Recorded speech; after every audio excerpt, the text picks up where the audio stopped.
Alors, au nom du professeur Hanon et puis de tout le bureau de Gérondif et puis au nom en mon nom propre et derrière toute l'équipe opérationnelle de Gérondif, je vous souhaite la bienvenue et je vous remercie de votre écoute. Donc, nous allons rapidement vous rappeler à tous qui est Gérondif, porteur du DIM longévité et vieillissement.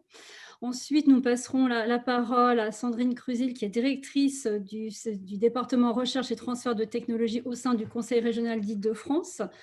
Nous vous présenterons le principe de cette subvention d'équipement scientifique pour 2021. C'est notre deuxième édition de cet appel à candidature. Et puis, nous passerons la parole, nous mettrons en lumière les premiers lauréats de voilà, ce cas. Nous en avons sélectionné 4 qui, en raison de leur diversité et puis de leur caractère un petit peu aussi exemplaire, donc qui vous expliqueront quel type d'équipement ils ont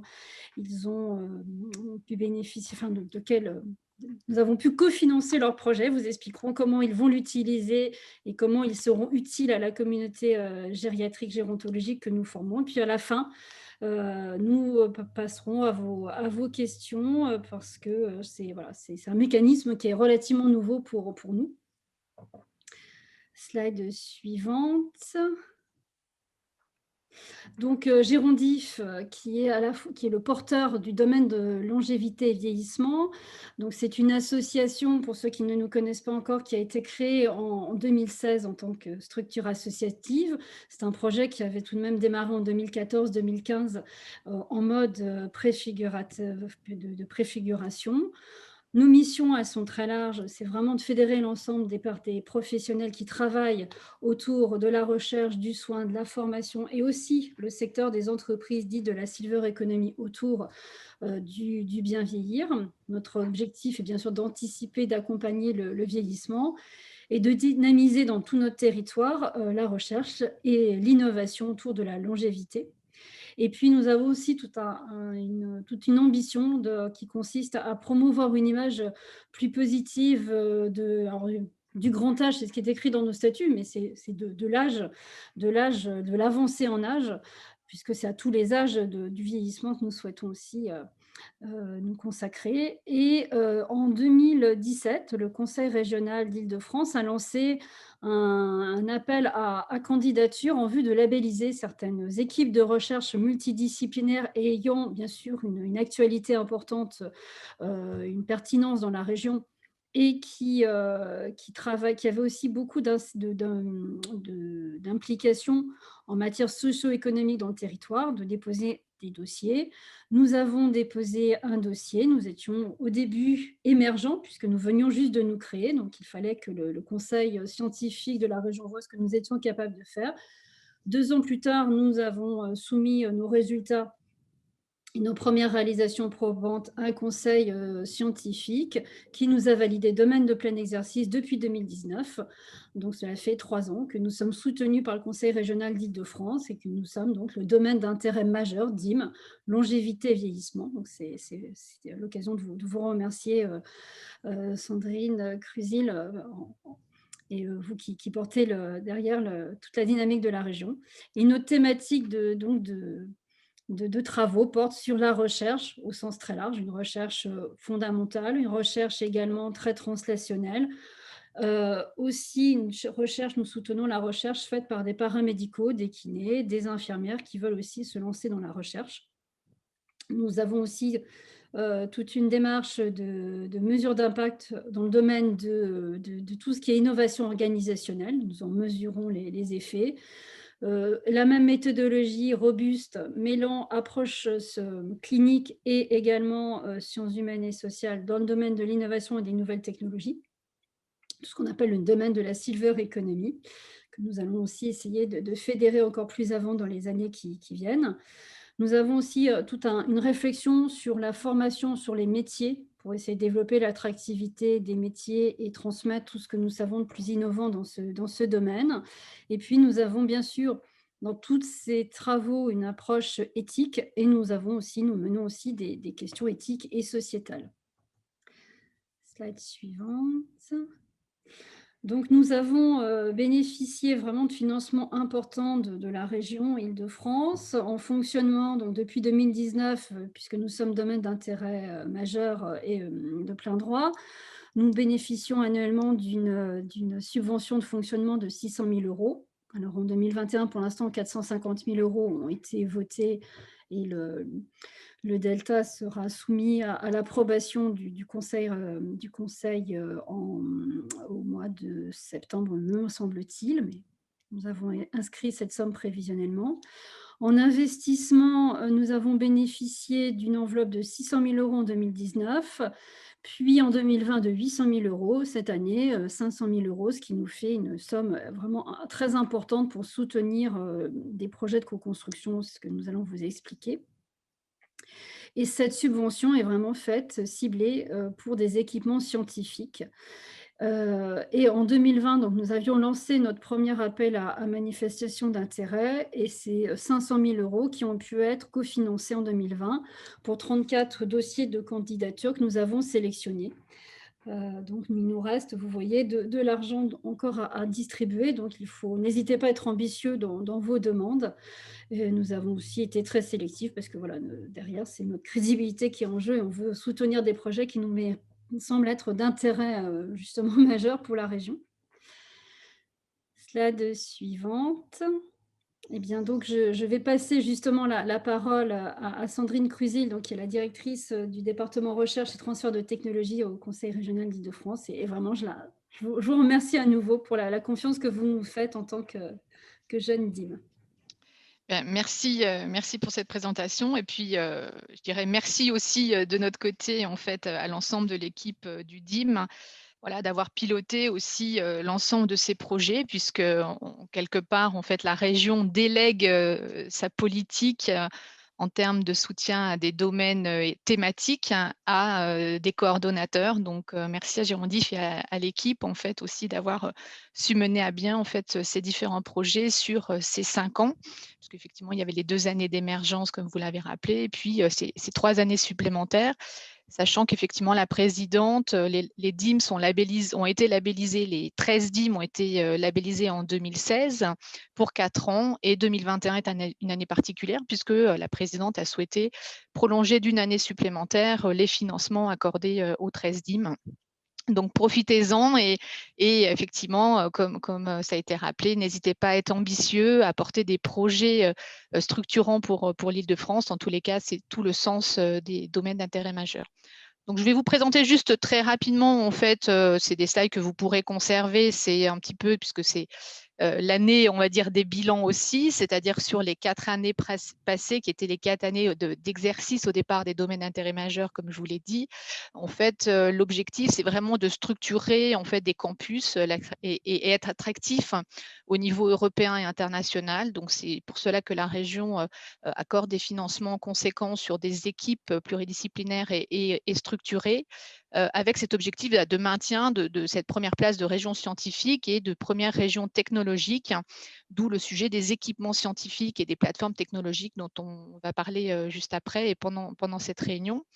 Donc sur les financements qu'on peut accorder, aussi bien dans le cadre des domaines d'intérêt majeur, mais aussi dans le cadre d'appels à projets spécifiques, on a sur ces 4 années, en fait, permis le cofinancement de 500 allocations doctorales et postdoctorales, des chaires Blaise Pascal qui sont, financées chaque année via un appel à projets spécifiques, des projets aussi, en faveur des étudiants entrepreneurs. Alors peut-être que c'est moins connu, mais en fait, depuis 2016, il y a une politique active de soutien à l'entrepreneuriat étudiant, dans le cadre, des pôles universitaires, pépites. Donc il y a des projets comme ça qui ont pu, être, démarrés. Alors on n'a pas forcément suffisamment de doctorants qui postulent, mais en tous les cas, c'est des projets qui émergent et qu'on essaye, de favoriser et de soutenir. Donc sur le volet aussi donc, équipement et c'est le sujet qui nous intéresse aujourd'hui, donc que ce soit au travers des DIM, hein, des domaines d'intérêt majeur de recherche ou des appels à projets spécifiques, Sésame. Je pense que beaucoup de membres de la communauté aujourd'hui, connaissent cet appel à projet qui existe depuis 1993. C'est le plus ancien appel à projet de la recherche. On finance aussi des équipements mi-lourds, hein, et en 2018, la région a mis en place un nouveau dispositif qui s'appelle Sésame Filière dont je parlerai rapidement après, qui permet effectivement à la fois de financer l'investissement, mais aussi une partie du fonctionnement, donc ce qui est aussi intéressant. Slide suivante, s'il vous plaît. Donc là, je vous ai listé globalement l'ensemble des dispositifs. Donc vous avez une liste à l'après-vert, certes, mais qui embrasse différents sujets. À la fois la question, donc évidemment, vous avez en tête les domaines d'intérêt majeur, donc cette structuration via des projets intégrés, mais vous avez aussi donc en lien avec le bilan que je vous ai adressé précédemment, le soutien aux compétences scientifiques, donc doctorants, post-doctorants, via des appels à projets qui ont été menés au cours de ces 4 années. Donc les équipements, j'ai parlé de Sésame filière, évidemment des équipements dans le cadre des DIM, mais aussi un volet important que l'ensemble des DIM a pu aussi mettre en place, qui est la diffusion de la culture scientifique auprès du grand public. C'est un domaine auquel la région est très attachée. D'une part parce que c'est la seule compétence de la région en matière de recherche. Hein. Tout le reste, ce sont des financements qui sont attribués non pas par sa compétence, mais par le bon vouloir en fait des élus, on va le dire comme ça. Et du coup, voilà, il y a un certain nombre d'actions qui ont été mises en place cette année, notamment des masterclass ou des conférences et des conférences au sein des lycées franciliens.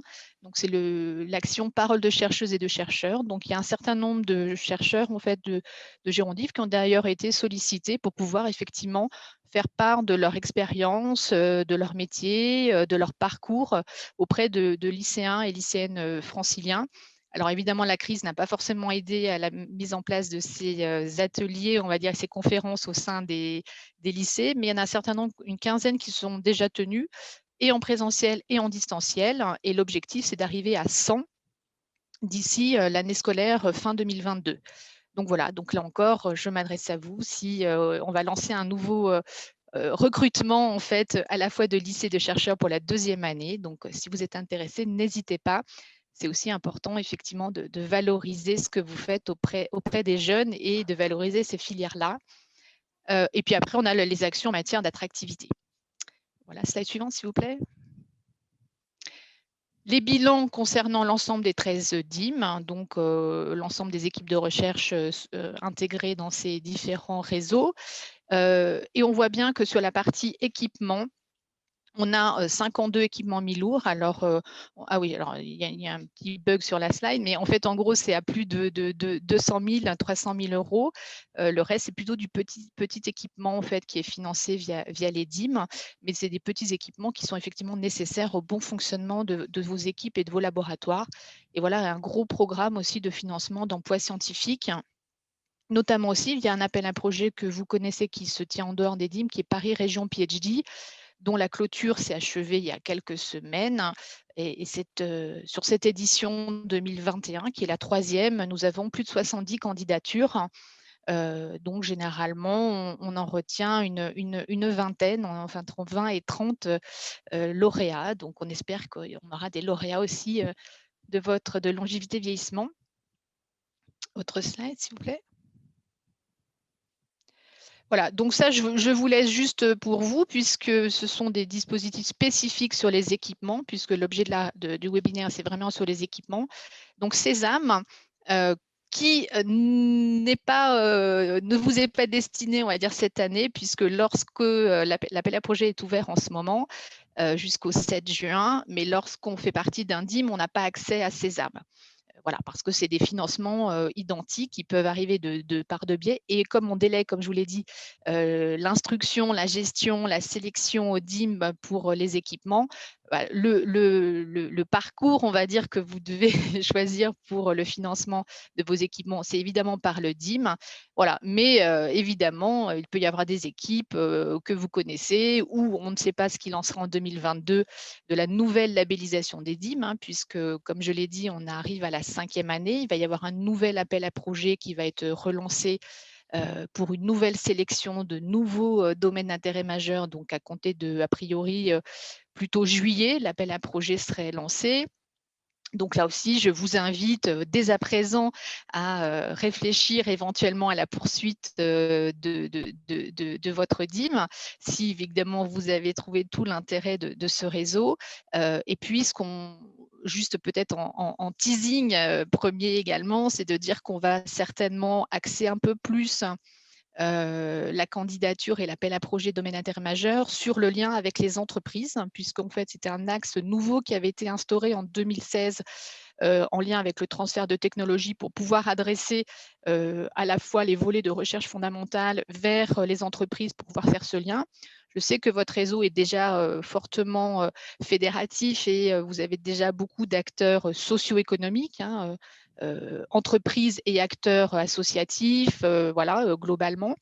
Donc, ce sera important puisque c'est un élément, je pense, alors l'appel n'est pas sorti, mais en tous les cas que le conseil scientifique régional a déjà en fait souhaité comme orientation nouvelle dans le cadre de l'appel à projet. Voilà, donc Sésame. Donc ensuite, sur le slide suivant, c'est Sésame filière, qui est un autre appel à projet auquel celui-ci, vous pouvez candidater quand bien même vous avez des financements via le DIM. Alors, c'est un appel comment dire, monté en partenariat avec l'État. C'était un cofinancement avec l'État, donc établi dans le cadre du volet du programme des investissements d'avenir régionalisés, donc qui s'appelait PIA 3. On est en cours de discussion avec l'État pour un nouveau volet régionalisé, donc il devrait être opérationnel d'ici la fin du premier semestre, début du deuxième. C'est la particularité, et là aussi je pense que c'est important que vous l'ayez en tête, c'est-à-dire qu'en fait c'est des projets qui sont vraiment des équipements mi-lourds de plus grosse maille et dont l'objectif c'est de structurer derrière une filière. C'est-à-dire qu'on part, pour le dire un peu de manière caricaturale, c'est-à-dire qu'on part de cet équipement ou cette plateforme technologique au sein d'un établissement d'enseignement supérieur des recherches, considérant que cet équipement va permettre de structurer derrière aussi une filière économique, avec vraiment un volet intégration des entreprises dans le projet et dans la plateforme, puisque, et c'est là peut-être la difficulté qu'ont pu rencontrer les candidats précédents, on a eu une dizaine de projets qui ont été retenus pour des montants assez conséquents, puisque à chaque fois on est entre 600 000 et 1,5 million de financement. Et ces financements sont pour moitié de l'avance remboursable et la moitié de la subvention. Donc derrière, voilà, il y a un process un peu comptable et technique à opérer, mais l'intérêt, c'est que derrière, on peut afficher du fonctionnement, c'est ce que je disais en préambule tout à l'heure, et ce qui permet effectivement d'asseoir à la fois la maintenance, le développement de la plateforme et son fonctionnement pendant 3 ans, puisque c'est des projets qui sont inscrits pour une durée de 3 ans. Donc voilà, je voulais quand même vous en parler parce que là aussi, même si cet appel à projet PIA 3 est terminé, puisqu'on enclenche un nouveau financement avec l'État, et là aussi, on devrait pouvoir faire quelque chose d'ici le deuxième semestre. Donc là aussi, comme c'est des projets qui sont un petit peu longs à monter, je tenais quand même à vous les présenter parce que ça pouvait avoir un intérêt pour aujourd'hui les membres du DIM. Voilà, slide suivante, s'il vous plaît. Voilà, donc ça, c'est juste le bilan justement des projets précédents. On voit bien que sur le domaine de la santé, on a beaucoup de projets on a un tiers des projets qui ont été retenus en santé. Slide suivante. Voilà, et ça, c'est pour la suite. Donc, toujours sur les équipements, la nouveauté dans le cas des financements régionaux, c'est que sur le prochain programme, le prochain contrat de plan État-région, donc pour 2021-2027, la région va inscrire un volet équipement scientifique, ce qui n'était pas le cas dans les précédents contrats de plan. Donc, on est en accord avec l'État pour financer à parité un certain nombre d'équipements scientifiques qui ont été remontés par les regroupements, dont la liste devrait être connue au deuxième semestre aussi, puisque on est en phase de réécriture, sachant que la partie équipement scientifique, c'est une petite goutte d'eau dans, dans la globalité du CPER, mais c'est quand même 48 millions d'euros qui seront financés dans le cadre de ce contrat de plan sur des équipements scientifiques. Voilà, donc c'est des nouveaux financements qui vont être accordés sur ce volet-là. Et les nouveaux financements, là aussi, pareil, il faut l'avoir en tête parce que c'est des appels à projets qui vont être diffusés en 2022. Et d'où l'intérêt aussi de participer à un réseau comme un DIM, parce que derrière, ça vous permet aussi d'avoir connaissance peut-être de ces appels parfois un petit peu, pas secrets, mais pas forcément diffusés.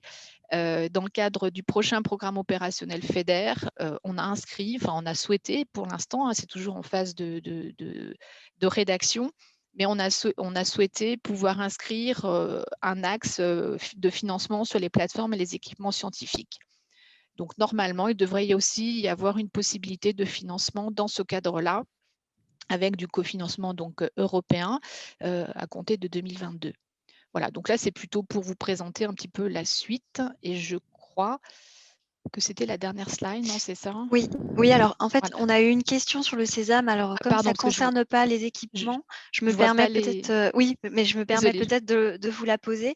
Il y a une personne qui a demandé si en tant que SAD, donc de service de soins à domicile avec des équipements à financer, nous pouvons répondre à cet appel à projet et je pense qu'il parlait du sésame. Alors pour, Sésame, en fait, je pourrais vous renvoyer le lien évidemment dans le chat en fait, de l'appel à projet.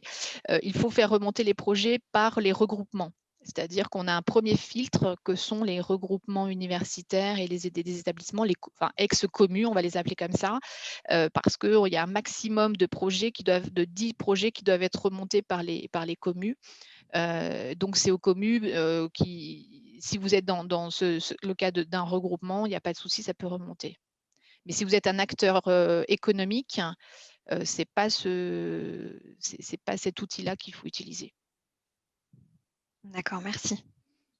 Est-ce qu'il y avait peut-être d'autres questions? Désolée, je vois pas le Non, je chat. crois pas. Enfin, on m'a pas indiqué dans le chat qu'il y avait d'autres questions à ce sujet.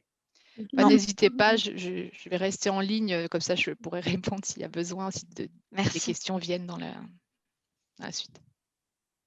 Merci. Est-ce que tout le monde nous entend bien? Parce que j'ai vu que dans le chat, quelqu'un nous faisait remonter qu'il n'y avait plus de son. Ah, Est-ce que les autres nous entendent bien?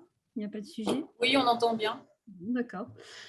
Donc déjà, voilà, je voulais vous remercier Sandrine pour cette présentation et j'en profite, pour signifier à tout le monde que nous sommes en train de lancer notre nouvel appel à projets dans le cadre du financement de bourses doctorales et postdoctorales, PhD et postdoc. Donc vous allez recevoir un message de notre part, ces jours-ci. Donc n'hésitez pas à nous faire remonter ce type de projet. Donc pour se focaliser sur les demandes de subventions d'équipement, donc 2021. Donc déjà une date à noter, c'est, une date limite de retour, qui est fixée au 15 juin prochain. Ça vous laisse un petit peu de temps pour, concevoir vos projets. Pourquoi ce lancement? Bon, c'est fait pour soutenir l'acquisition donc d'équipements scientifiques qui permettent de développer, à ceux qui nous demandent, un soutien, un projet de recherche. Recherche étant entendu aussi au sens large, hein, ça peut être aussi un projet d'évaluation ou d'expérimentation dans l'ensemble de notre secteur. Alors là, évidemment, les SIAD, les EHPAD, les hôpitaux, les équipes de recherche, tout le monde est bienvenu dans cet appel à projet. Le projet lui-même, il peut être déjà, par exemple, porté par Géondif, qui est porté par le DIM Longévité et Vieillissement. Donc, ça peut être une étude que nous avons déjà lancée, par exemple, dans le domaine de la robotique sociale, sur la réalité virtuelle, sur les exosquelettes, et vous voulez vous insérer dans cette dynamique-là. À ce moment-là, vous pouvez nous en faire part. Ce n'est pas vous les porteurs, mais vous vous inscrivez dans cette dynamique. Ou bien vous souhaitez que l'on monte ensemble, par exemple, un projet nouveau, ou bien vous avez les capacités vous-même de porter un nouveau projet de recherche. C'est une acception large. Vous pouvez aussi manifester votre intérêt de participer à une étude qui intéresserait d'autres acteurs du territoire. Et ça pourrait être aussi l'occasion pour nous d'avoir l'idée de mener une étude de plus grande envergure sur telle ou telle technologie qui pourra avoir un impact positif sur les personnes âgées, leurs aidants ou les professionnels qui travaillent avec eux. Next, voilà. Cette subvention, elle sera destinée à cofinancer l'acquisition de l'équipement, sachant que c'est dans le cadre d'un maximum de 66% de la dépense hors taxe. Nous ne pourrons pas financer au-delà. Il faut donc que vous trouviez un cofinanceur. Nous allons y revenir. Pour qui alors, donc toute personne morale de droit privé ou public, là, peu importe votre statut, mais par contre, la condition sine qua non impérative, c'est que le siège social ou de gestion, du bénéficiaire soit bien situé en Île-de-France. Et par exemple, les groupes, puisque nous avons par exemple des groupes de SIAD, SIAD ou EHPAD, mais qui voudraient faire bénéficier à certains de leurs établissements qui sont situés hors Île-de-France de l'équipement, ça ne sera pas possible. Nous voulons vraiment privilégier des utilisateurs finaux qui sont basés en Île-de-France.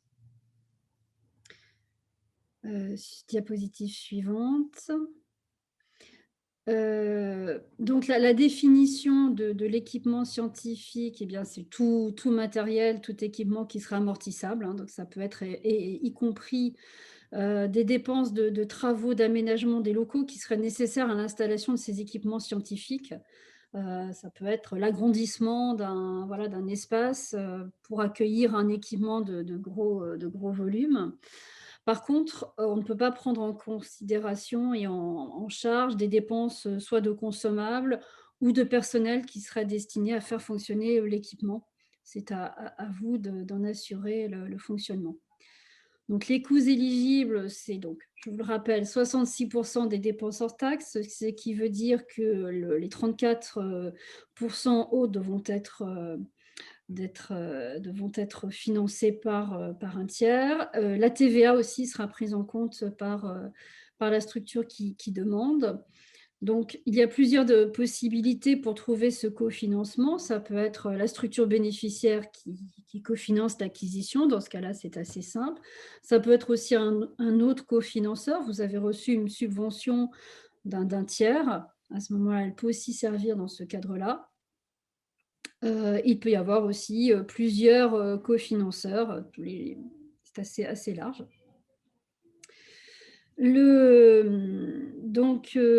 Ces cofinanceurs peuvent être aussi hors Île-de-France, eux, mais encore une fois, il faut que la population qui en bénéficie soit bien en Île-de-France. Ça peut être le groupe, évidemment, quand il y a une notion de groupe qui cofinance. Ça peut être une structure extérieure. Enfin voilà, c'est très, très large.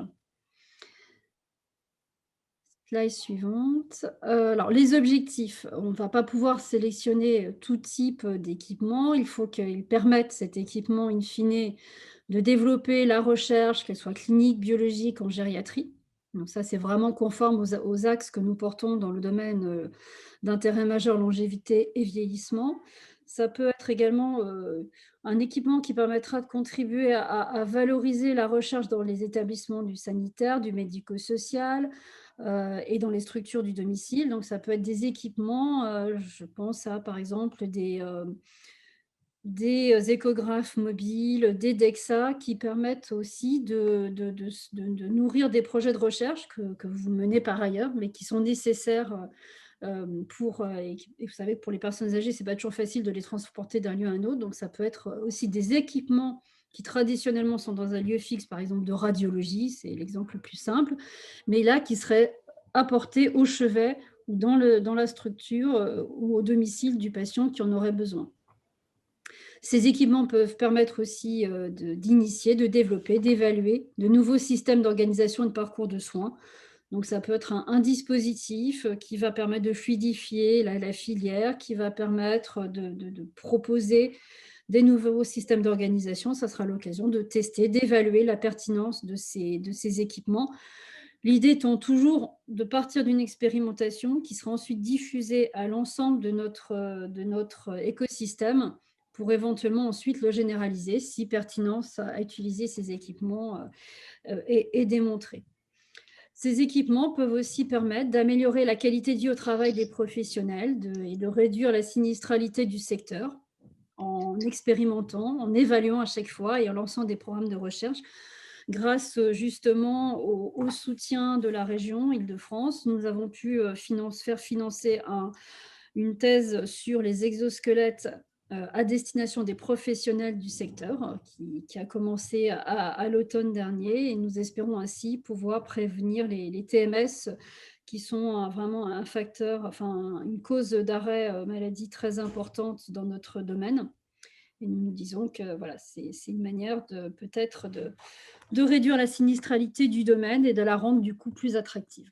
Voilà, donc vous voyez que c'est quand même un champ assez large, mais avec toujours une dimension scientifique au sens large. Slide suivante.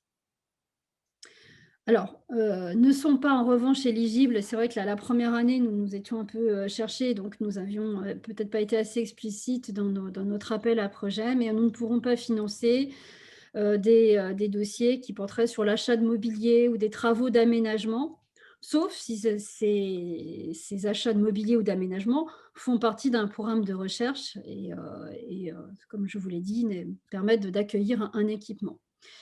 Nous ne pourrons pas non plus financer la digitalisation, l'implémentation de nouveaux outils métiers, de soins, de gestion RH, tout ce qui est mise aux normes, installation, généralisation du Wi-Fi dans certains établissements, mais sans que ce soit derrière, dans le cadre d'un projet scientifique, ça on ne pourra pas le financer, tout comme l'achat de logiciels qui sont souvent non amortissables, ça ne peut pas être possible. Et nous privilégierons les projets qui sont déposés, qui incluent uniquement, nous rejetterons ceux qui incluent uniquement d'autres bénéficiaires que les personnes âgées. Par exemple, si les appels à les demandes portent sur des personnes avec des handicaps physiques ou psychiques, non, notre cible, c'est vraiment les personnes âgées. Alors, s'il y a des populations mixtes, pourquoi pas, mais pas une autre population. Évidemment, nous rejetterons tous les équipements qui ne seraient pas adaptés à des populations gériatriques ou qui n'auraient pas fait preuve de cette efficacité auprès de notre population. Et puis, voilà, j'ai déjà dit plusieurs fois, les équipements qui ne seraient pas destinés à des établissements franciliens. Ça, c'est vraiment notre critère géographique indépassable. Slide suivante. Nous avons créé, et ça nous allons le renvoyer régulièrement dans notre écosystème, nous avons créé une plateforme de dépôt de ces candidatures pour que ça soit beaucoup plus simple pour vous et que vous puissiez vous laisser guider. Slide suivante. Donc, le dossier de candidature, il porte... C'est toi, Mélodie, qui devait enchaîner? Non, mais comme tu veux. Je peux continuer un petit peu. Donc, le formulaire, il doit être complété, signé par le porteur de la demande, évidemment, mais aussi, c'est important, par le représentant légal de la structure qui fait la demande de l'équipement. Donc, ça peut être celui qui a la délégation de signature pour représenter l'établissement. Donc, ça peut être voilà, la personne que le doyen d'une université a désignée, c'est le directeur d'un établissement. C'est très important puisqu'il y a derrière un engagement à procéder ensuite à l'achat. Et puis, c'est aussi un engagement quant à la faculté de trouver un cofinanceur. Nous avons aussi besoin d'avoir des devis actualisés. En gros, c'est, je crois, moins de 3 mois ou des factures, si vous avez déjà procédé à l'achat de l'équipement scientifique au courant de l'année. Nous avons aussi besoin de lettres d'engagement. Donc, c'est lettres d'engagement qui rappellent que le principe des 66% maximum hors TVA, pour être sûr que la nature de cette subvention ait bien été comprise. Et puis, en mentionnant bien les cofinanceurs, parce qu'il faut que le cofinanceur soit identifié dès le dépôt du projet. Même si parfois, vous pouvez mettre sous réserve de... Vous attendez la réponse d'un cofinanceur, donc nous vous accorderons la subvention sous réserve de, bien sûr, à chaque fois. Et puis, nous avons bien sûr besoin d'un RIB de votre structure, puis si vous voulez, in fine, recevoir votre subvention. Slide suivante. Dans le formulaire de candidature, donc il faudra bien sûr que vous intituliez, et vous définissiez la demande d'équipement, que vous résumiez le projet d'équipement, le projet scientifique qui sous-tend cette demande, en développant, pardon, en quoi l'équipement demandé va permettre de mettre en place un projet d'expérimentation de recherche, quels sont in fine les objectifs et les impacts attendus. Vous aussi, vous pourrez cibler à chaque fois si c'est déjà une étude conduite par Girondif. Et puis la liste des utilisateurs potentiels, ainsi que l'intérêt pour des équipements pour chaque type d'utilisateur. Et puis vous nous mettrez quelques mots sur l'importance de l'acquisition de l'équipement scientifique pour votre structure propre. Slide suivante. Dans le formulaire de candidature, vous nous expliquerez en quoi cette acquisition aussi permet de construire, poursuivre votre projet d'expérimentation. Quels sont les bénéfices attendus pour les personnes âgées, les aidants et les professionnels, hein, donc ce sont ces 3 cibles, cette triade que nous connaissons bien dans notre milieu qui peut être ciblée. Quels sont bien sûr les impacts attendus du projet de recherche? Aussi, nous serons sensibles à l'effet mutualisation avec d'autres établissements ou acteurs en Île-de-France. Donc, est-ce que l'équipement que vous proposez pourrait être partagé au sein du département, au sein d'un groupe, avec d'autres établissements de même nature ou d'autres natures, avec les acteurs, entre acteurs du domicile et des institutions?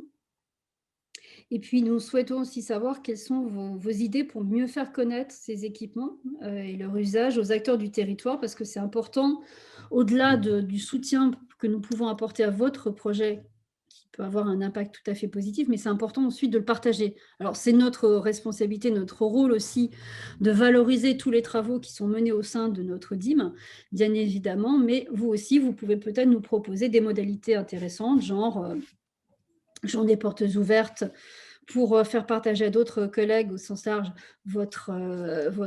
l'usage de votre équipement, organiser des conférences, des webinaires, enfin on a plein de moyens à notre disposition.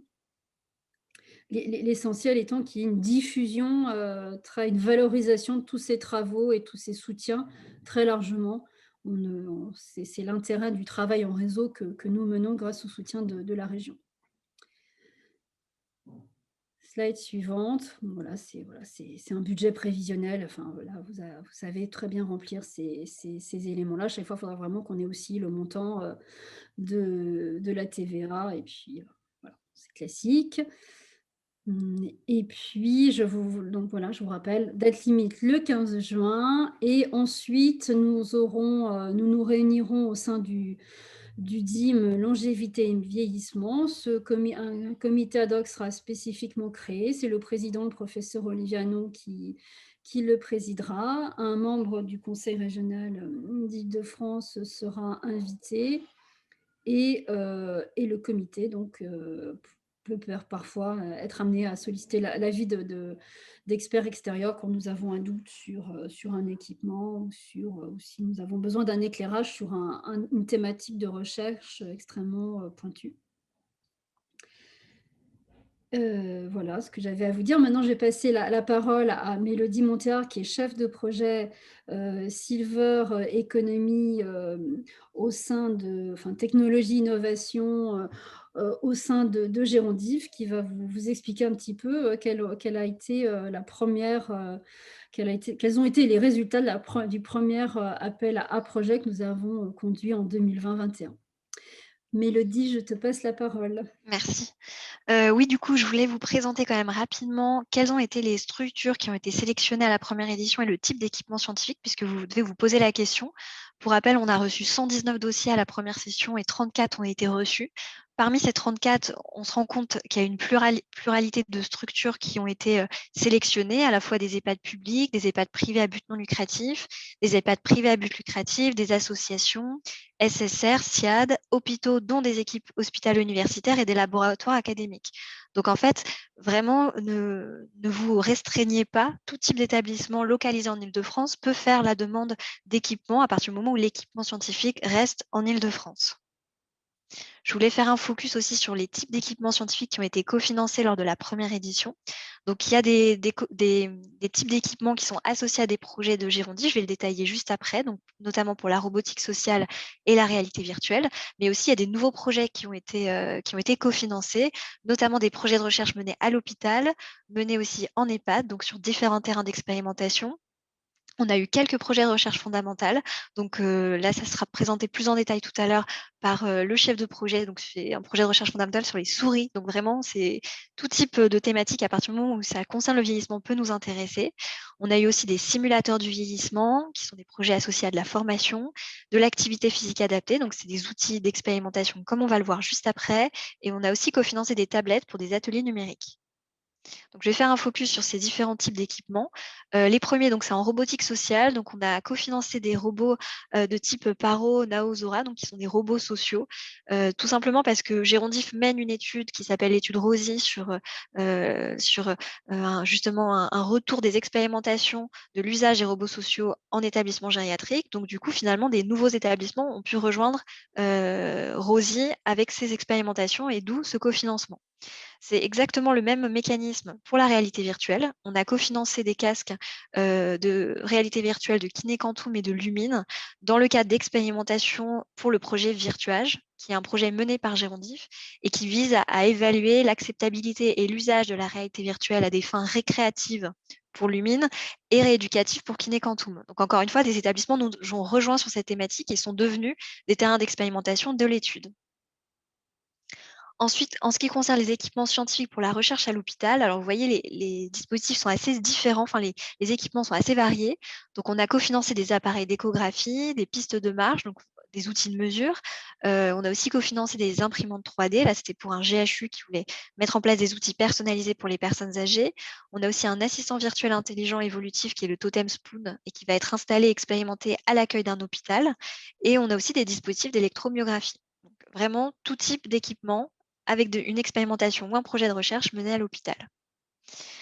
On a aussi cofinancé des équipements pour la recherche en EHPAD. Donc, on s'intéresse notamment à l'usage de la téléexpertise dentaire, puisqu'à ce jour, Gérondif ne fait pas de projet de recherche sur cette thématique, mais ça nous intéresse beaucoup d'avoir des premières expérimentations recensées.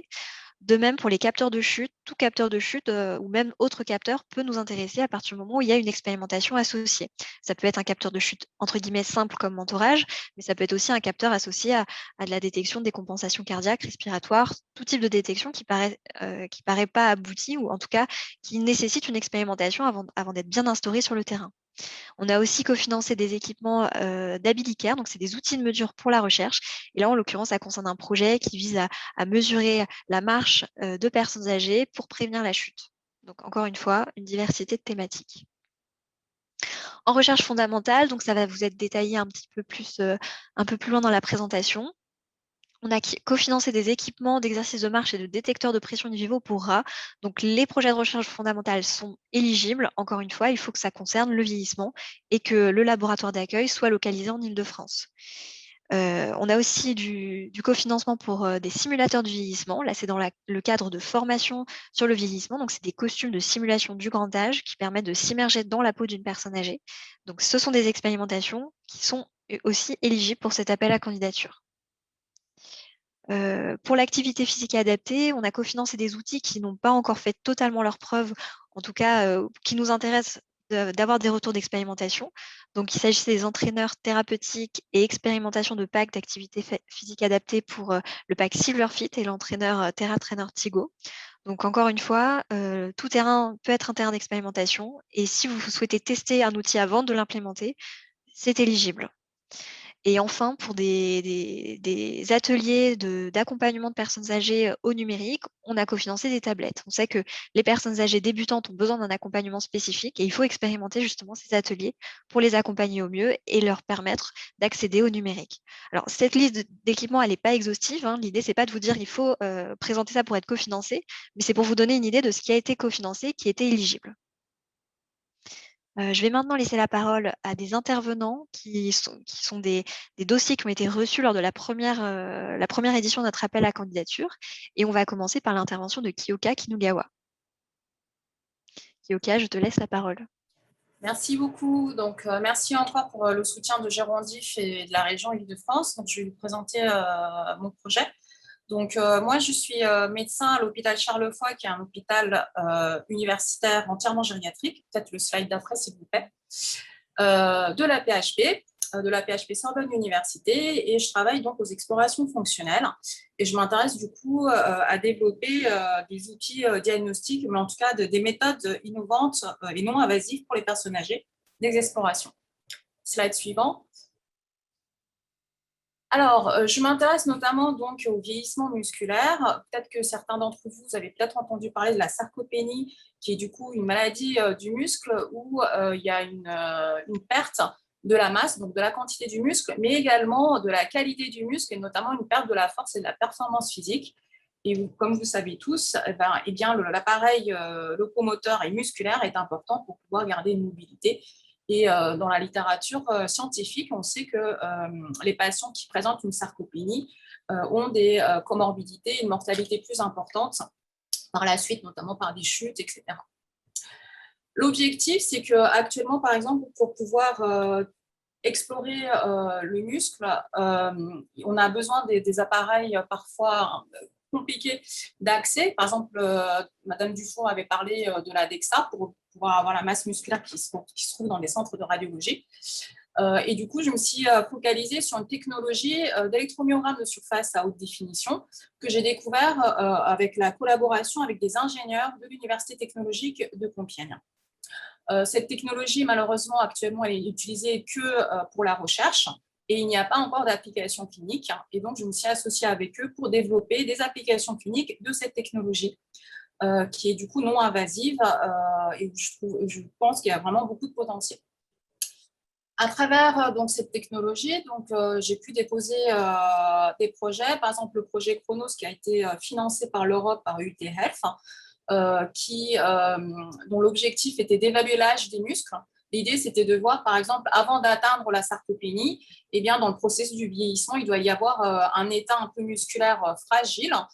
Et notamment, on a voulu savoir si l'impact de l'inactivité physique, de la sédentarité, déjà même chez les plus jeunes, pouvait déjà présenter des signes un petit peu de vieillissement accéléré du muscle qu'il faudra détecter.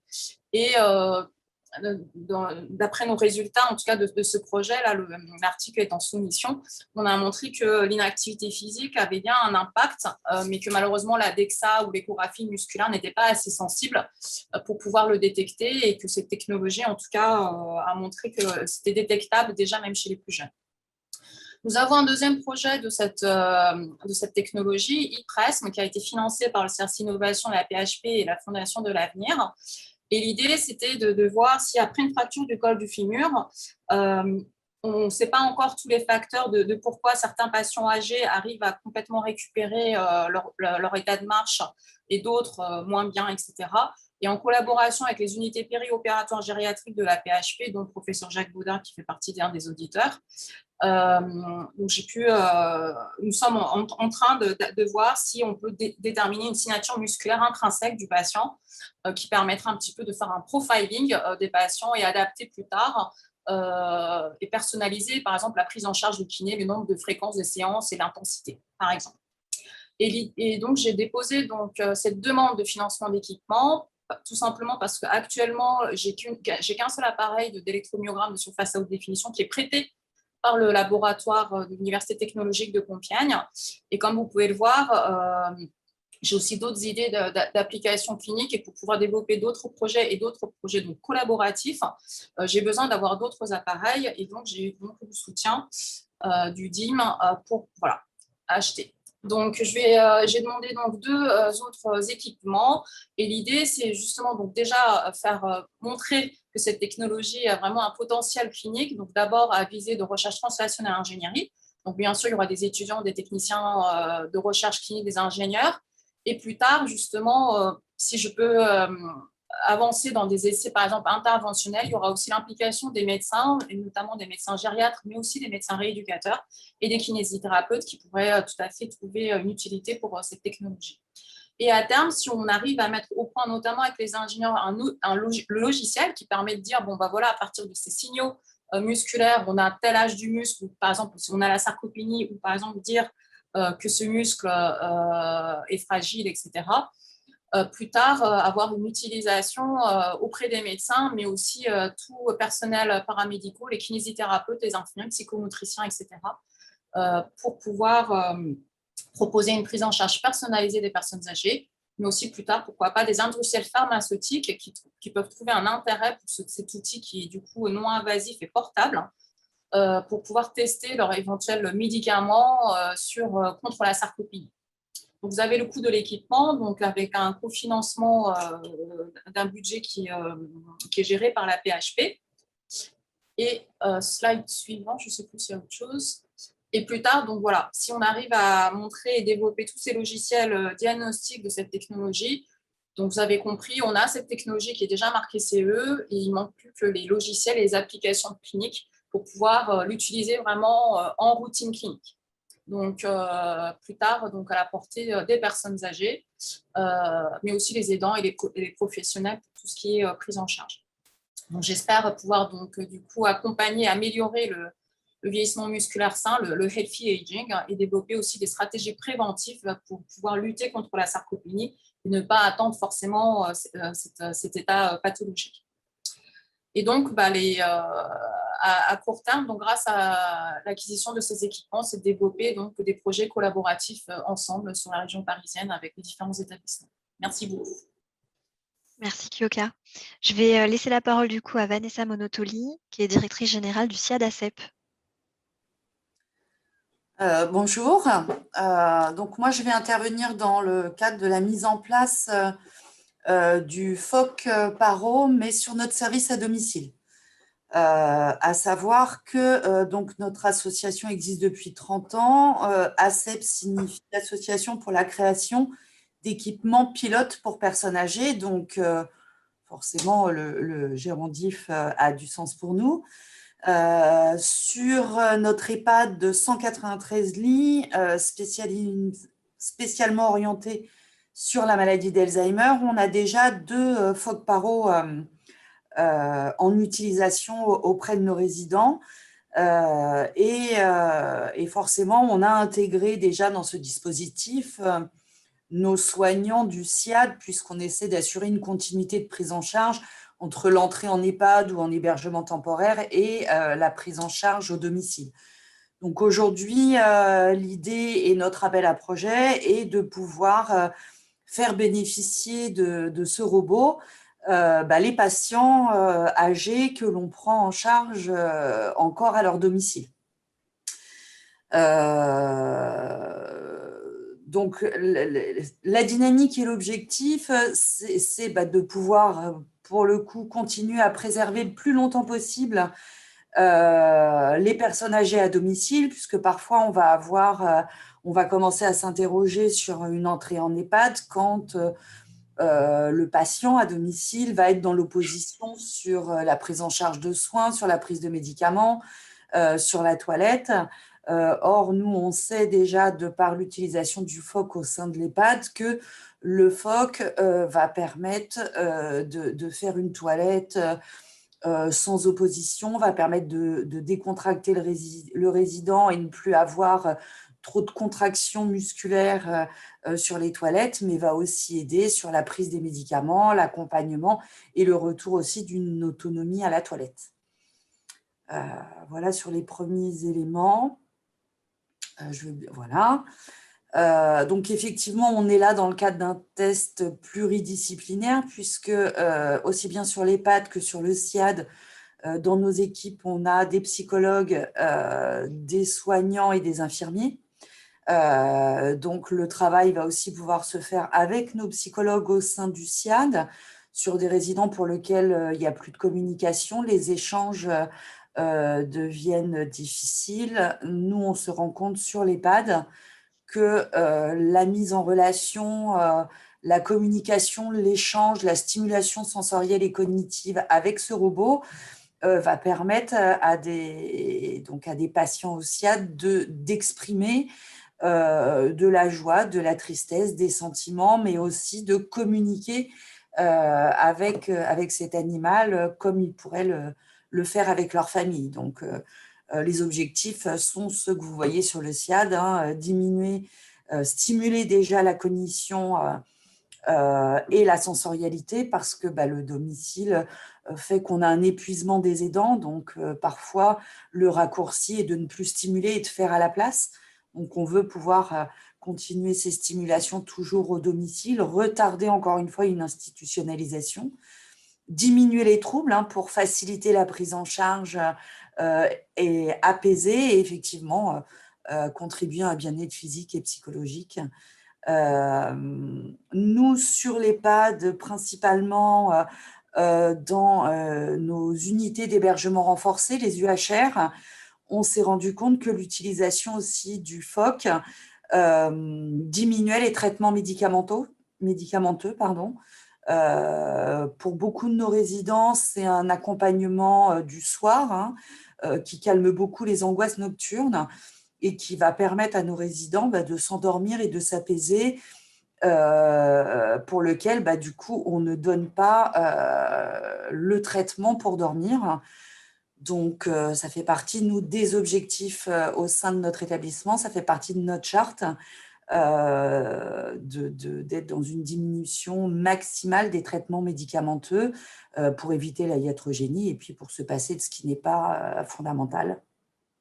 On améliore aussi le lien social, puisque des fois, ce PHOC permet aussi d'entrer dans la médiation entre l'aidant qui n'arrive plus à communiquer avec sa personne âgée à domicile, et là, avec nos psychologues ou nos soignants, on espère pouvoir à domicile reproduire ce que l'on fait sur l'EHPAD et retisser du lien social.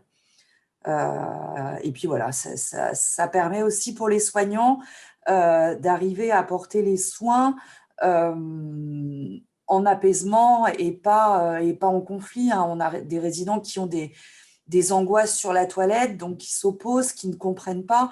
Donc c'est vrai que pour les soignants, c'est très difficile à vivre d'être forcément un petit peu à combattre une opposition parce que on va dire qu'une protection souillée, le soignant va quand même vouloir la changer, même si le résident ne comprend pas que c'est pour son intérêt. Et par exemple, l'intervention du PHOC détourne l'attention du résident qui va rentrer dans ce lien et dans cette communication avec le PHOC qui permet au soignant de faire son acte de soin sans avoir un sentiment d'être maltraitant ni d'être dans l'opposition, parce que le résident, là, ne s'y oppose plus. Alors, je crois que je suis allée plus vite que les slides, j'ai l'impression. Voilà, donc après, effectivement, c'est exactement ce qui est partagé. Nous, comme on a EHPAD et SIAD, donc c'est vrai que la majorité des dispositifs innovants, nous, on les met en place sur notre EHPAD. Et puis après, nos équipes de SIAD participent et eux sont très souvent force de proposition et arrivent à voir pour transposer l'outil qu'on met en place sur l'EHPAD, sur les patients à domicile. Donc, c'est un petit peu la chance qu'a notre SIAD d'être vraiment dans un partage de connaissances avec l'EHPAD.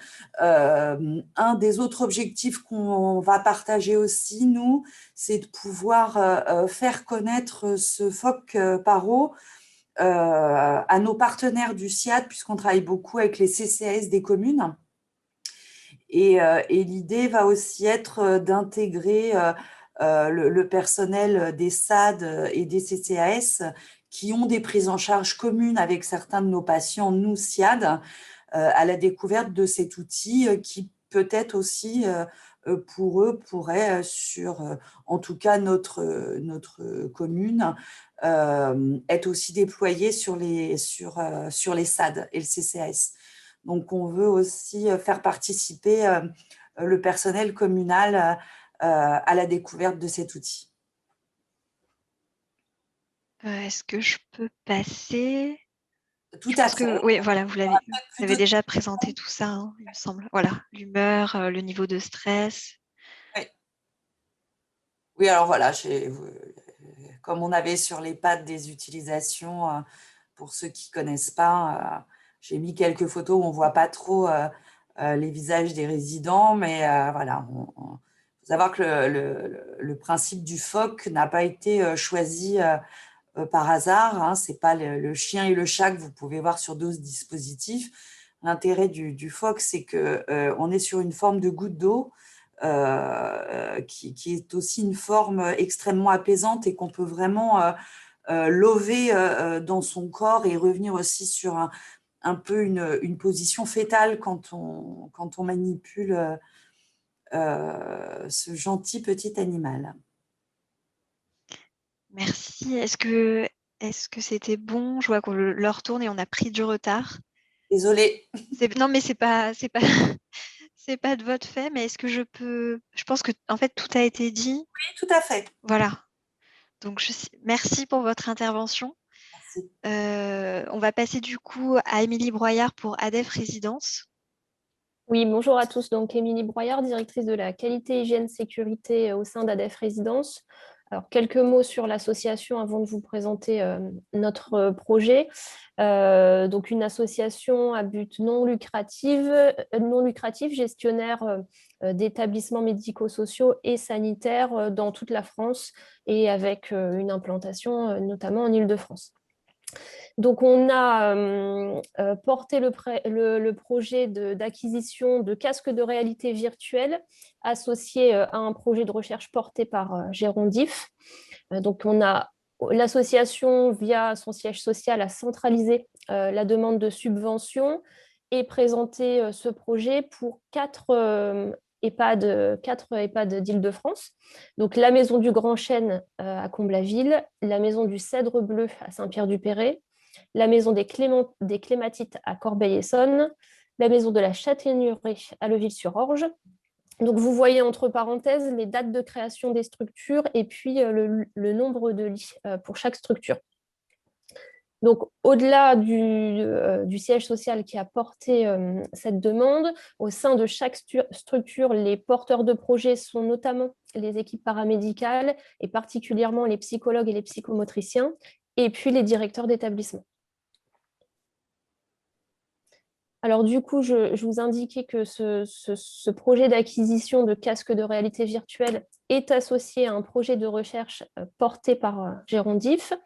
Ce projet de recherche vise à évaluer la tolérance de l'utilisation de la réalité virtuelle sur les résidents, sur les personnes âgées vivant en EHPAD. Pour nous, l'objectif principal de ce projet, c'est de pouvoir expérimenter d'autres formes d'accompagnement et notamment des formes non pharmacologiques pour améliorer la qualité de vie de nos résidents et notamment gérer les troubles liés à l'anxiété et l'isolement.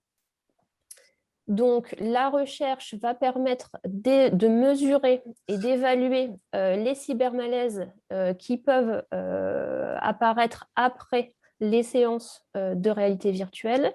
Donc, quand on parle de cybermalaise, en général, on parle de nausées, de vertiges, de fatigue de fatigue visuelle, pardon. Pour chaque résident retenu et volontaire, on mettra en place 3 séances en lien avec le chercheur, 3 séances d'1 heure de réalité virtuelle sur une semaine. Donc, c'est un projet qui va s'étendre sur 10 à 11 mois environ. Alors, au-delà du cofinancement dont on va bénéficier, effectivement, on remercie le Gérondif et le DIM, l'intérêt pour nous de ce projet, de cette acquisition, c'est de pouvoir s'inscrire dans un projet de recherche et de bénéficier du soutien et de l'expertise d'un attaché de recherche clinique. Je peux passer à la slide suivante. Du coup, à terme, les casques de réalité virtuelle dont on va faire l'acquisition vont pouvoir être utilisés avec l'accompagnement d'un professionnel par les résidents qui répondent du coup aux critères d'inclusion. Donc le projet de recherche a identifié des critères d'inclusion et d'exclusion pour pouvoir bénéficier de la réalité virtuelle. Donc l'objectif, c'est de pouvoir en faire bénéficier le plus de résidents compatibles, si je peux m'exprimer ainsi. Et du coup, je le disais tout à l'heure, de mettre à profit cette méthode non médicamenteuse pour l'amélioration de la qualité de vie de nos résidents. Donc, on a porté le projet d'acquisition d'un casque de réalité virtuelle par établissement concerné, donc pour un coût total de 4 800 € hors taxe, avec une demande de subvention de 3 168 € hors taxe.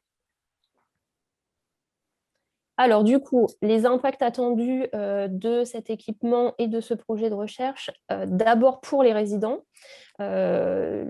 Les objectifs visés sont la réduction de l'isolement social, un travail sur la mémorisation, notamment par l'immersion possible au travers de la réalité virtuelle sur des environnements, dans des environnements connus, une distraction, un apaisement, et notamment, je vous parlais du travail sur la gestion de l'anxiété, et puis la mise à profit de cet outil de médiation pour favoriser les échanges, la verbalisation, et donc les interactions entre le résident et les professionnels en charge de leur accompagnement.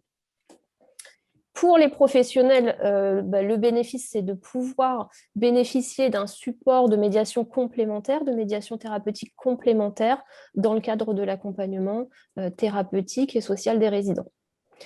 Donc, le projet de recherche, pour nous, et l'accompagnement dont on va bénéficier va nous permettre d'évaluer l'impact de l'utilisation de cet équipement sur les résidents, de mesurer les bénéfices pour la population et d'identifier et d'accompagner les éventuels effets indésirables amenés par l'utilisation de la réalité virtuelle. Donc, c'est vraiment le fait de pouvoir être intégré dans un projet de recherche, c'est vraiment un bénéfice important pour nous.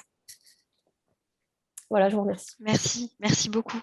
Du coup, je vais laisser la parole au dernier intervenant qui est Stéphane Palu. Oui, bonjour. Vous m'entendez bien? Oui.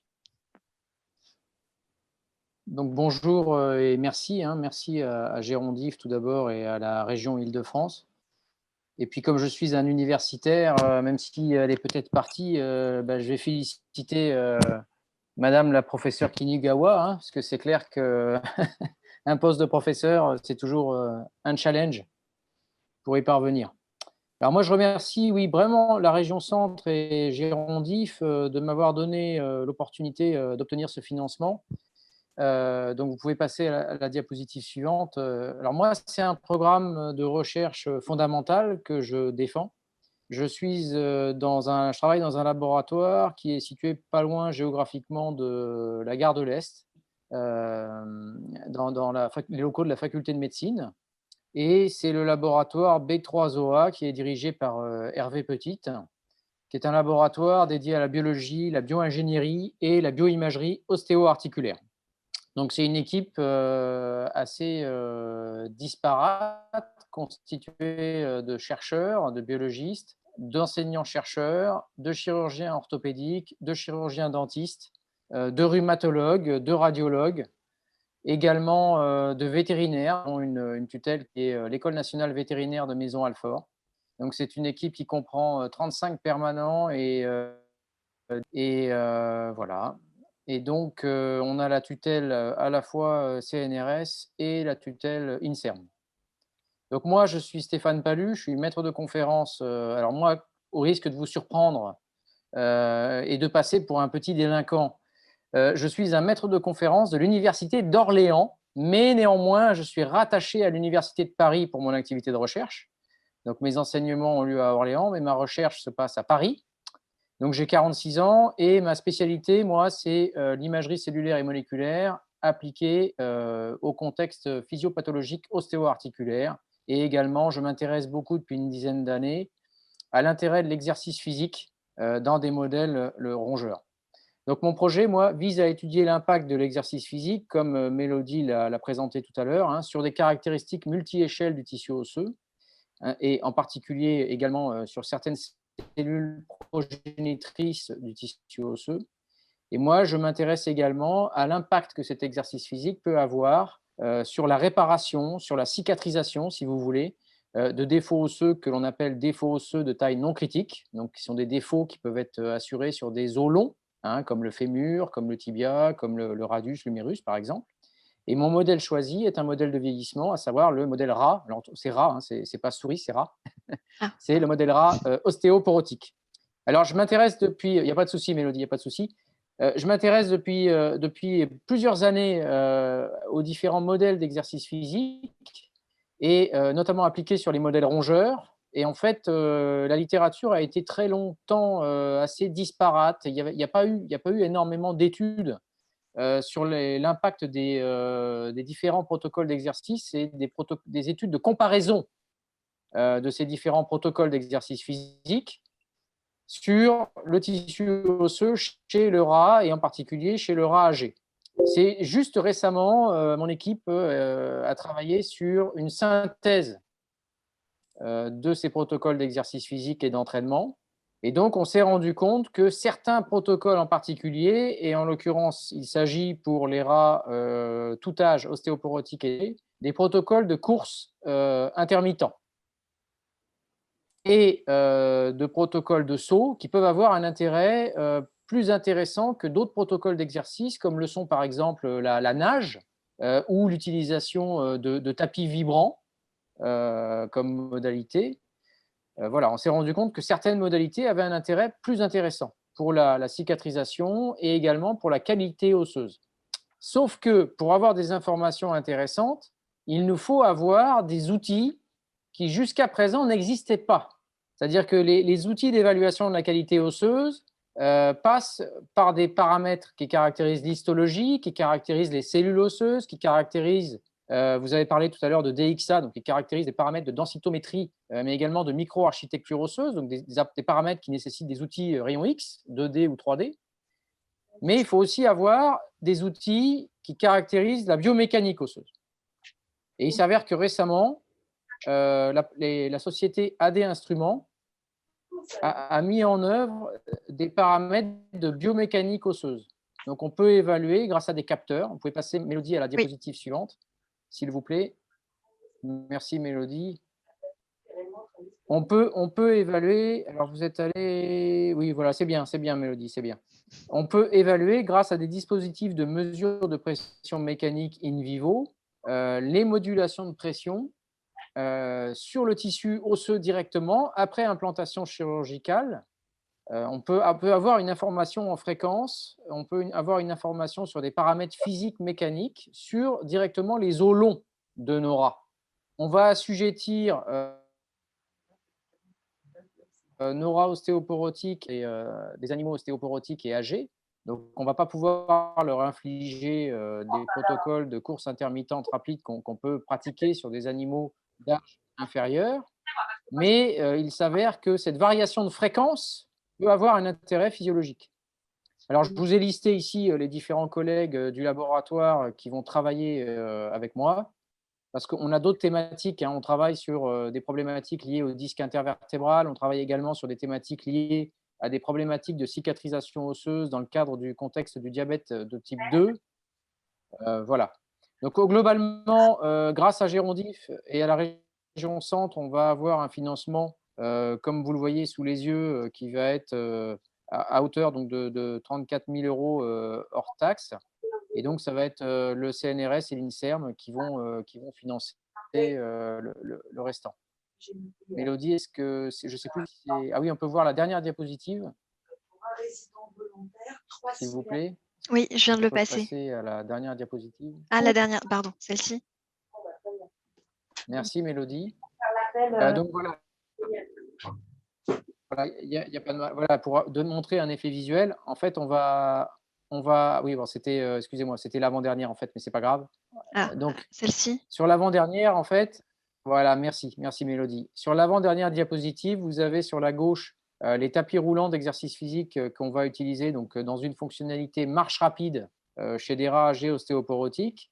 Ces rats auront été implantés sur un plan chirurgical en amont avec des capteurs télémétriques. Et donc, on va pouvoir avoir une information biomécanique qui est directement un marqueur de qualité osseuse, chose qui n'existait pas jusqu'à présent. Et nous, évidemment, on va pouvoir corréler ces paramètres avec des paramètres que l'on est capable déjà de mesurer, qui sont des paramètres micro-architecturaux et des paramètres histologiques de viabilité cellulaire des cellules osseuses. Donc, c'est vraiment, je remercie beaucoup le Gérondif au nom de mon directeur de laboratoire et de toute l'équipe avec qui je travaille, car clairement, vous nous avez permis de mettre en place un programme de recherche avec une levée de verrous technologiques et qui rentre véritablement dans le contexte des pathologies du vieillissement et en particulier l'ostéoporose. Donc, sur la dernière diapositive, Mélodie, s'il vous plaît. Je pense que c'est la diapositive sur les impacts et sur les perspectives. Oui. Donc, les bénéfices attendus, voilà, développer. Alors, l'idée, c'est quoi? C'est clairement d'avoir une réflexion, et plus qu'une réflexion, c'est le développement de méthodes alternatives en lien avec l'activité physique au traitement médicamenteux. On sait pertinemment qu'il y a des effets secondaires sur les médicamenteux. Alors, j'ai parlé ici de la fracture ostéoporotique et de l'amélioration de l'ostéo-intégration après la pose de prothèses. Mais on peut aussi s'intéresser à des contextes arthrosiques, ainsi qu'à des contextes liés à la cicatrisation osseuse dans le contexte du diabète de type 2. Alors, les impacts, c'est évidemment optimiser les programmes d'exercice physique basés sur la marche et la marche rapide chez la personne âgée et mieux comprendre les mécanismes in vivo de mécanotransduction assurés par les protocoles d'exercice physique de marche. Voilà. Encore merci à Gérondif et à la région Centre. Merci. Région Île-de-France. La région Île-de-France, pardon. Excusez-moi, la région Île-de-France. Donc, c'est l'Île-de-France. C'était la minute un petit peu taquine. Voilà, en tout cas, la région Île-de-France. Merci infiniment pour tout, déjà pour ces présentations et surtout pour tous les travaux que vous êtes en train de conduire. Donc, pour en savoir plus sur cet appel à projet, vous avez les coordonnées qui s'affichent de Mélodie Montéard. Je vais répondre aux questions qui ont été posées par le chat, puisque alors, certains nous ont demandé quels étaient les projets portés par Gérondif, puisqu'on vous propose de vous insérer dans nos projets. Donc, nous avons déjà notre site internet sur lequel beaucoup de nos projets en cours sont déjà mentionnés. On pourra peut-être aussi vous transmettre une liste de certains de nos projets qui sont en lien avec des équipements. On pourra vous les transmettre pour que vous en ayez une idée peut-être plus précise. Vous nous demandez également si le financement implique la participation à une étude. Alors oui, cela implique une participation à des études potentielles. Ça ne veut pas dire qu'on a déjà lancé toutes les études sur toutes les thématiques aujourd'hui, parce que voilà, nous avons aussi des moyens qui sont forcément limités et nous, pour monter un projet d'études, nous devons avoir un financement et répondre à des appels à projets ou solliciter des cofinanceurs. Mais en revanche, quand vous sollicitez un équipement, vous vous engagez par avance au principe de la participation à une étude. Si ensuite on recherche, imaginons qu'on finance des équipements qui permettent de faire de l'activité physique adaptée, bien la prochaine fois, nous avons un nouveau projet sur l'activité physique adaptée. Cathy, que c'était bien jeudi prochain sa vaccination. Pardon, il y a un micro qui est ouvert. Attention. Oui. Et donc, de principe, cela veut dire que vous vous engagez à participer à l'étude que nous mènerons. Et vous serez terrain d'expérimentation et que vous vous insérez en tant que centre d'expérimentation à cette étude. Vous pouvez aussi nous proposer une étude en disant, voilà, moi, je n'ai pas les moyens, je ne sais pas faire, et c'est normal, c'est notre rôle à nous d'être dans cette dimension recherche. À ce moment-là, vous pouvez nous suggérer une étude en disant, voilà, j'ai acquis tel équipement, moi, tout seul, je ne peux pas faire une recherche, mais est-ce que ne serait pas pertinent sur l'ensemble de la région de monter un projet pour évaluer l'impact de la stimulation cognitive via tel ou tel outil, par exemple. Ça, vous avez aussi cette faculté-là, puisque tous nos projets Gérondif remontent du terrain. Ce sont des questions que le terrain se pose et que nous transformons en projets d'études. Ce ne sont pas des projets stratosphériques, entre guillemets, hors sol que nous menons. Ce sont vraiment des projets qui doivent répondre à des interrogations des acteurs et de terrain et des personnes âgées.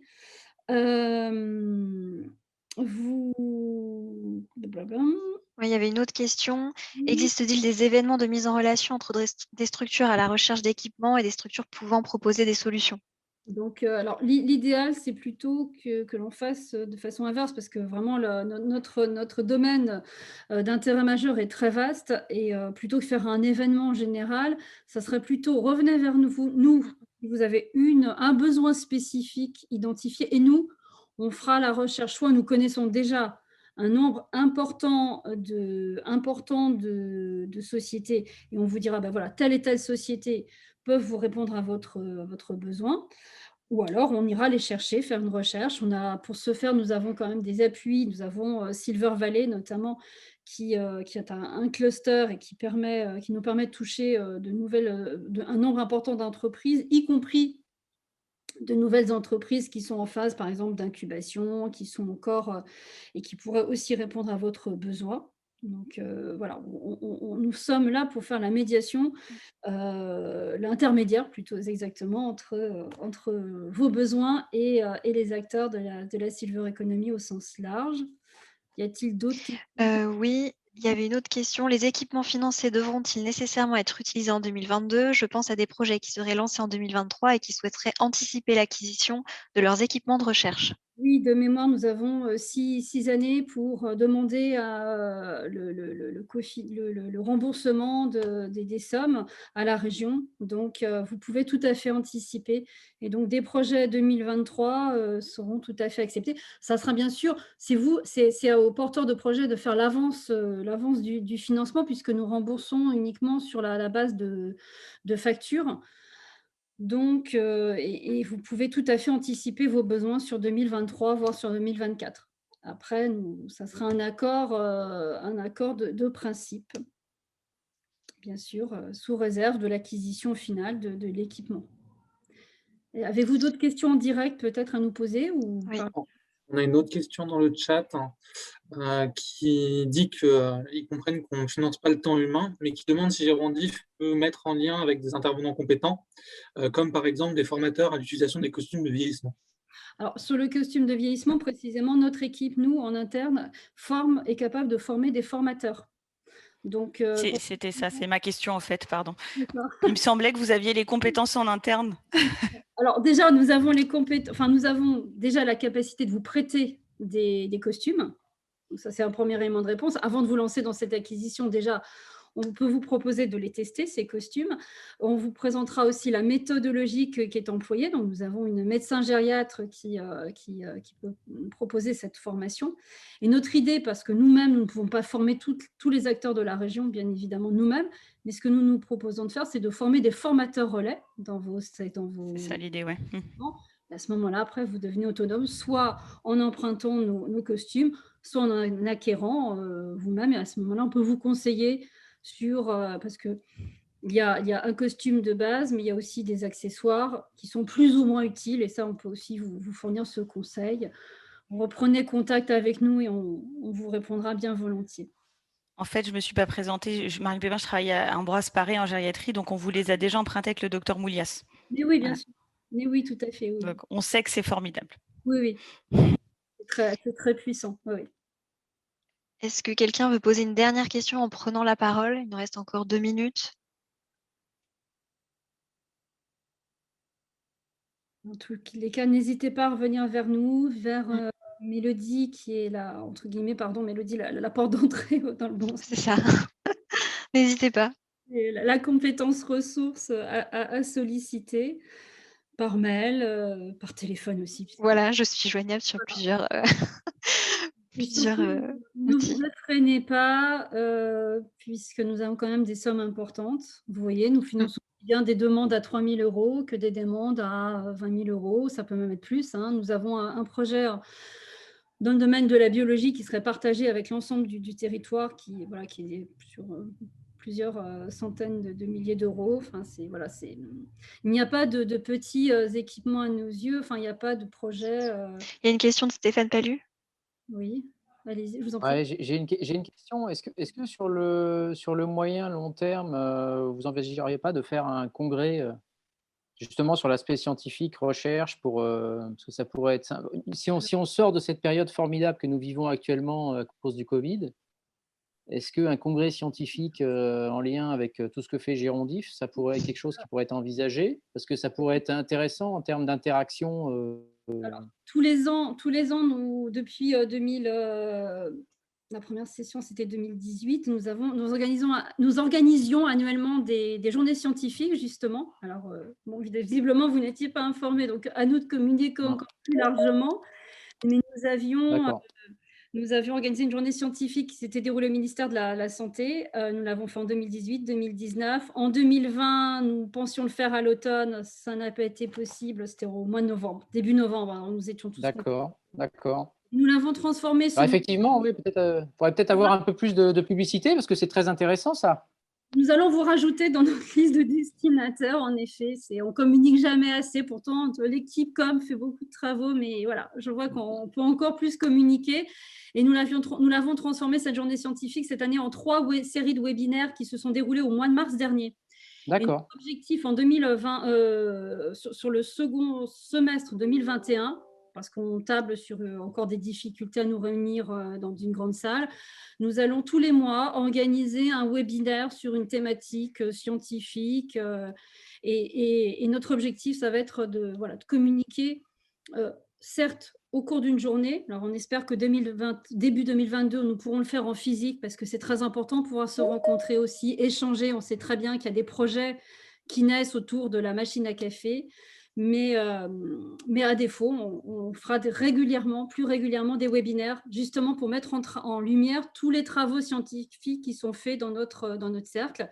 Et on s'aperçoit que maintenant qu'une seule journée, comme nous le faisions naguère, quand nous avions encore que quelques projets, maintenant c'est insuffisant, tellement il y a de richesse au sein de notre réseau. Donc voilà, nous essaierons de vous merci. encore plus largement au courant de nos manifestations. Nous allons bientôt devoir rendre l'antenne, si j'ose dire. Il faut qu'on rende l'antenne. Mais voilà, n'hésitez pas à revenir vers nous pour des questions plus précises. Toute l'équipe sera mobilisée pour vous accompagner dans le dépôt de ces projets. On espère que vous serez nombreux et puis qu'on pourra vous soutenir efficacement. Voilà. Merci à toutes et à tous pour vos interventions. Très belle journée, très bon courage à vous. À bientôt.